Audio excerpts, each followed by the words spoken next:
Elon Musk was fired from his own companies twice, and the two remaining companies were on the verge of bankruptcy. His marriage was falling apart, and his rockets kept exploding on television in front of the whole world.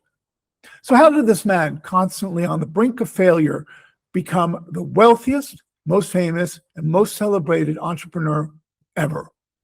Watch this video to find out. It's probably not what you think it is. If you're interested in learning the lessons of leadership in business by hearing insights and watching videos about great and successful entrepreneurs and CEOs, then please hit the subscribe button.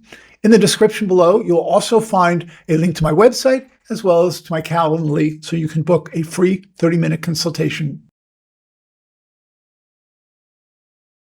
Elon Musk is a brilliant engineer, one of the finest. He can sit in a room of rocket scientists and point out the flaw in a spacecraft before anybody else. He's also an excellent businessman who doesn't give up. He pulled Tesla back from bankruptcy twice. There's PayPal, SpaceX, everything he commits himself to, he somehow rescues from the jaws of disaster. And he outworks everyone else.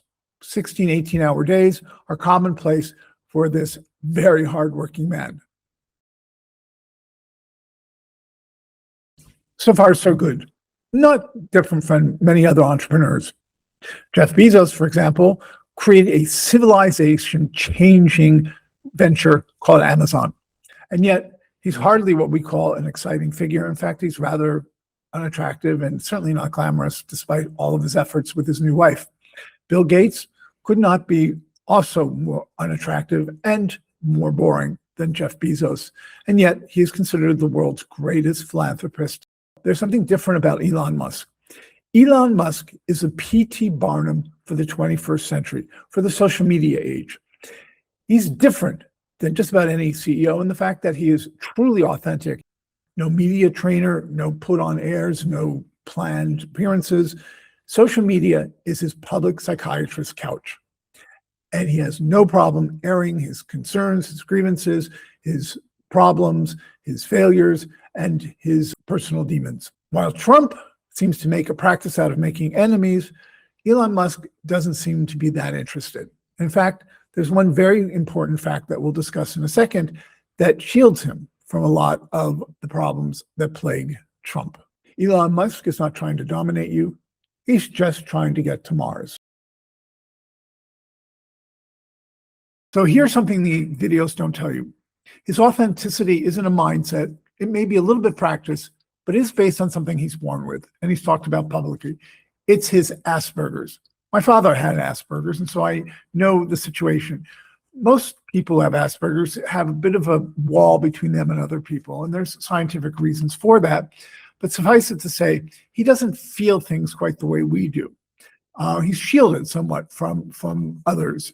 His empathy card is a little bit different than most people, and so he doesn't feel the embarrassment. He doesn't feel like he needs to prove something to people or that he even needs to ingratiate himself.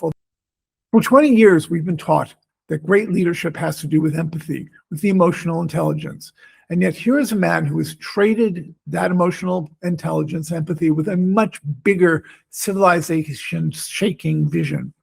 The wiring that may make him difficult up close is exactly the wiring that turned him into a media giant and an exciting personality. His is the charisma of the 21st century. But here's something I have to say. This wiring may also ultimately make him dangerous. Look at X. The way he dismantled and disengaged it was like he was taking a rocket ship apart. Rocket ships may not have communities, but people do. What does it look like when the wealthiest man in the world takes a sledgehammer to the very institutions that those who are far less privileged than he need? That does not speak well. And then there's Mars. He may not be wrong, but it's in the abstract. This is a planet that is far from inhabitable, and certainly not with today's technologies, or probably even tomorrow or the day after tomorrow. It's probably centuries away. Why are we spending trillions of dollars on technology that at this moment really isn't clear that it's going to benefit humanity? In fact, if we were to solve the problems here on Earth, things like giving children proper drinking water, elimination of wars and conflicts, inequality, maybe we wouldn't need to think about going to Mars. But the fact is, by taking on these civilization-shaking projects, he has catapulted himself into the stratosphere of gods.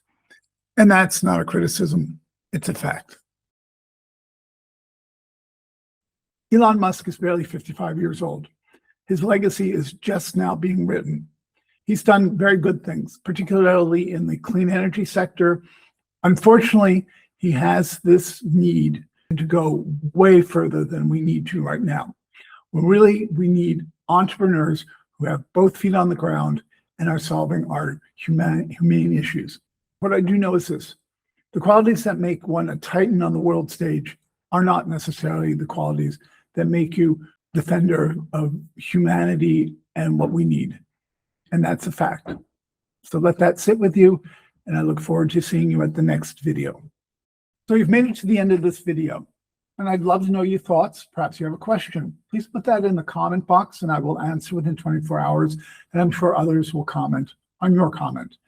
And please don't forget to go to the description of this video, where you'll find the link to my website, a link to my Calendly, and also a link to my book, Owning Tomorrow, The Unstoppable Force of Disruptive Leadership, which was really the beginning of all my thinking 8 or 9 years ago.